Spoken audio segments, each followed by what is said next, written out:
Just as a little addendum to today, I can't believe that JB Weld worked pretty good. That shaft, that wood, and that plastic are setting together really well. And miracle of miracles, I didn't get epoxy on where the shaft would be turning. So well, we still got a little tiny bit of hope here. So stay tuned, guys. Even if we can't get it working, we'll still get it sort of set up on the side here, and give her a crank and see how she does tuning in stations. And yeah, like I said, we still got a great amplifier. I'm not throwing in the towel, believe me, by any stretch, but it's a monumental problem when you have plastic it's broken because plastic is very hard to join together to something else because it's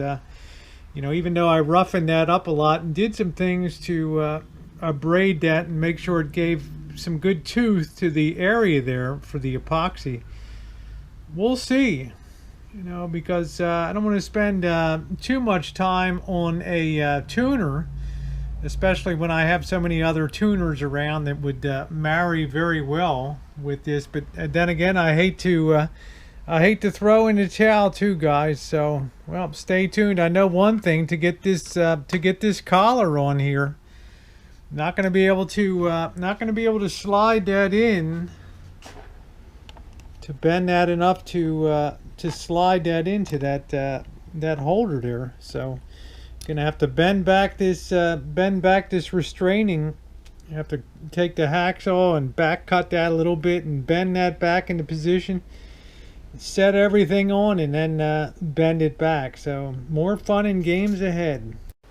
Good morning, guys. It's the morning after, and well, check this place out. I know you're gonna look at this and think to yourself, man, it just looks like a war zone in there, and you are correct, guys. Last night was a battle royale to try to get this multiplex unit, the mechanical linkage, connected here, and it took a couple different tries, which I'll explain. The first thing I want to do, though, is kind of get the bench neatened up, because I mean, I got epoxies everywhere and Dremel sets and all kinds of tools and stuff. I just want to get organized, and I'll show you how I think I finally overcame the problem. But there's still no guarantee that's going to work.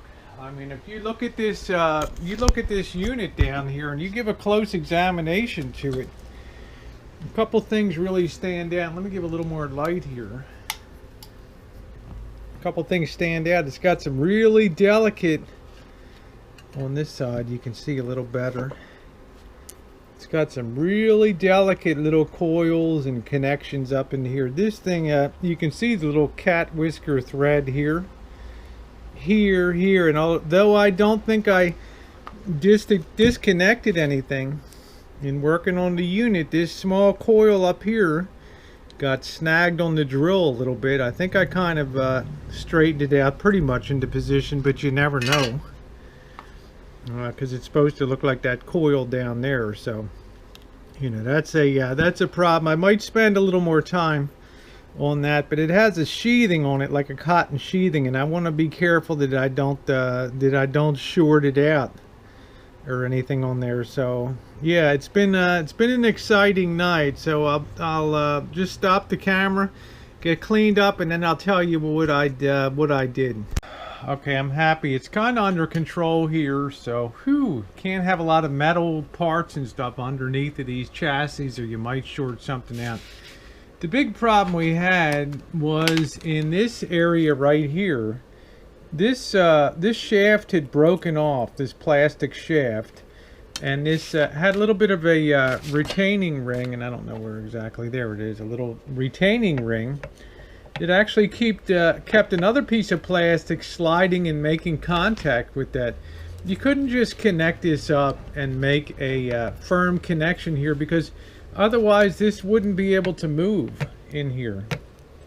And I don't know if you can see the threads and things on it, but it wouldn't be able to move. You would hit a position where the threads would lock up because it couldn't move forward and backwards. which meant you had to have a movable junction here. You had to capture both pieces, the metal tab coming in here and the plastic coming in here.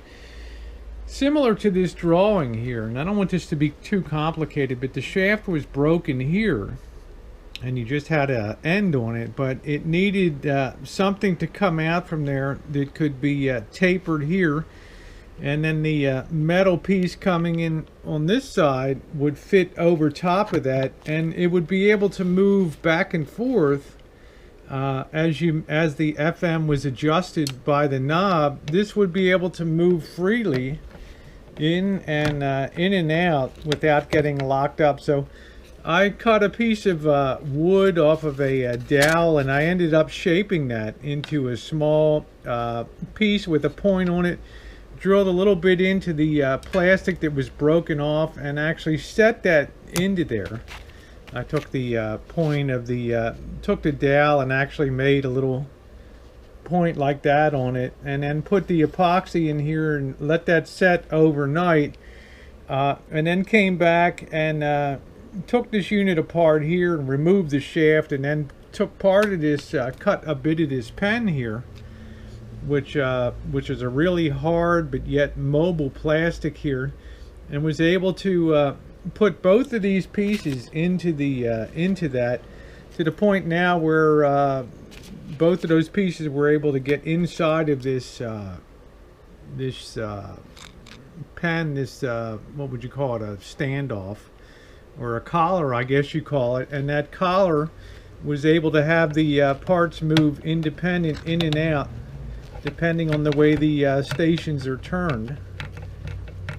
So I was really happy about that, and yeah, I think we'll have some success.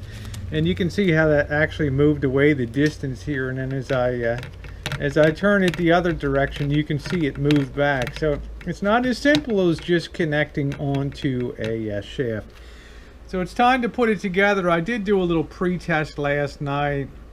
Only got some fuzziness out of it, so I don't have a lot of hope, but I'm going to start putting the unit back together. There may be more issues here than that, so we'll see. Well, time for reassembly.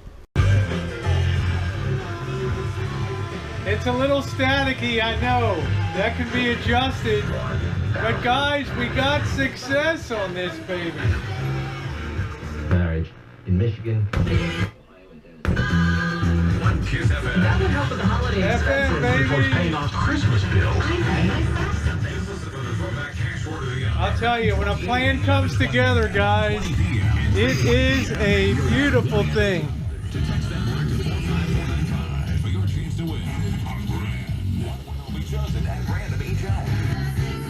Now it's got the AFC, so I got to kick that off.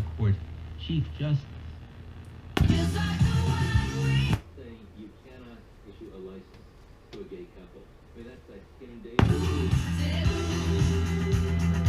It's 96X. You can click us at Instagram.com, 96X online. I forgot the slash. You can click. Yeah, it's really doing good, guys. And you know what? It sounds kick-ass too. I can't tell you guys. Let me turn off this other radio here. I can't tell you guys how psyched I am to have that working. Because I'll tell you, it gets very frustrating. Plenty of volume, plenty of power. Now we got a unit that can be on the back deck. We can concentrate on a cabinet, getting it restrung. I'll tell you guys, I am psyched. Mortgage lender law license 4131083. The turning eye works real good too. 97.3.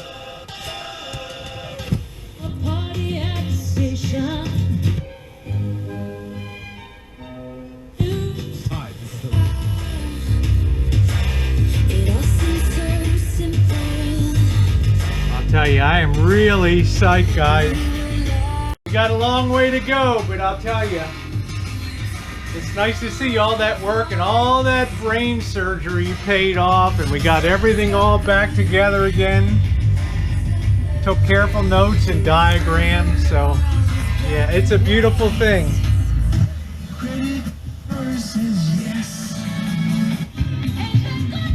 And then this thing is pulling in a ton of stations too.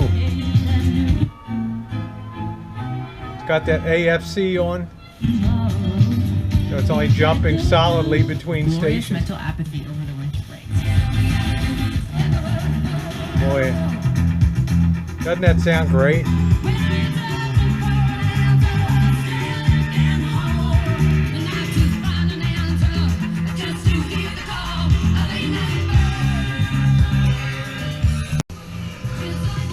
Thanks for being along, guys, on the successful repair and recovery of the tuner on the Curtis Mathis tube tuner and stereo amplifier.